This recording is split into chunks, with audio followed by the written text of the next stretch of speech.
George and Colby used to be best friends. Those guys were really tight. Where you saw George, you saw Colby. Somewhere along the way, went south. I mean, it was terrible. It was so uncomfortable to be in the gym. Since went south, everybody has decided to hate Colby. He's a We had people have to pull them apart. I wanted Dustin to beat him up.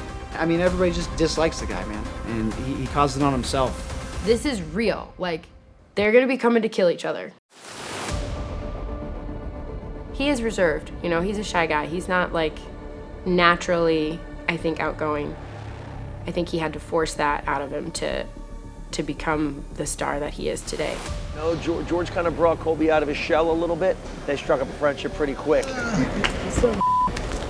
They seemed like they were, you know, two young fighters, you know, living the dream without having the money yet. In June of 2017, Colby Covington fought Dong Hyun Kim in Singapore, and his best friend, Jorge Masvidal, traveled more than 20 hours to support him. Against the world, baby! That's two against the world! It's like a very nice friendship. He can't like flew like how many hours to support his friends. That's legit. Can't say enough about American Top Team. My best friend Jorge Masvidal taking over the welterweight division. Despite beating Kim and advancing to 7-1 in the UFC, ATT owner and Covington's manager at the time, Dan Lambert, had a disappointing conversation with UFC matchmaker Sean Shelby. After the fight, Sean came up to me and just basically said, hey man, he's got one fight left on his contract. Fans aren't getting into him, so if you want to start looking for something else for him to do, go ahead, because we're not going to re-sign him. And I think Dan just looked at him and was like, well, we can't change your style. Like, you're not gonna not be a grappler, so we gotta change you. And they did.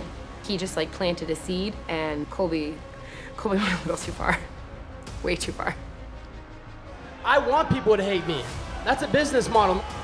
Colby then took it upon himself to go after literally everybody in the business, regardless of your gender, what division you were in, people inside the gym.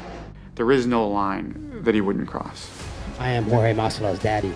Oh, Colby's so mean. Kick him out, do something. Don't let him trade in our gyms. Covington, he's a sneaky you know. I'd rather just go in and break people's faces and get likes like that. But I guess that dude just has to run his mouth. Why don't you talk about somebody that you're actually going to fight and build to a fight that people can pay money to see, that you can then ask for more money from the UFC to compete in? He's a too. While the trash talking caused issues, it was Covington's treatment of Masvidal's longtime striking coach, Paulina Hernandez, that damaged the friendship beyond repair. En todas las peleas, él pagó bien, menos la pelea de 2 años. Él quedó en pagarme cierta cantidad y no pagó, y entonces yo decidí no entrenarlo más. How close did that get to being physical when those guys were in the gym together? Oh, it got really heated in the gym. We had people have to pull them apart. I was screaming like, fight, fight, fight, fight. All coaches look at me and say, what the f***, shut your mouth. It was a mess. I mean, if they were in the same building, we'd have to stop everything, separate these guys. This is a major problem. They don't tolerate that shit. That's why they both had to go. They both got kicked out. I just think he kind of got away from himself, you know, with that whole gimmick, which is exactly what it is. It's a gimmick. I just see him as like a wounded little boy, you know? Like the kid on the playground who no one would play with, so now he's turned into a monster. Despite initially getting kicked out with Covington, Masvidal was back at American Top Team within a few months.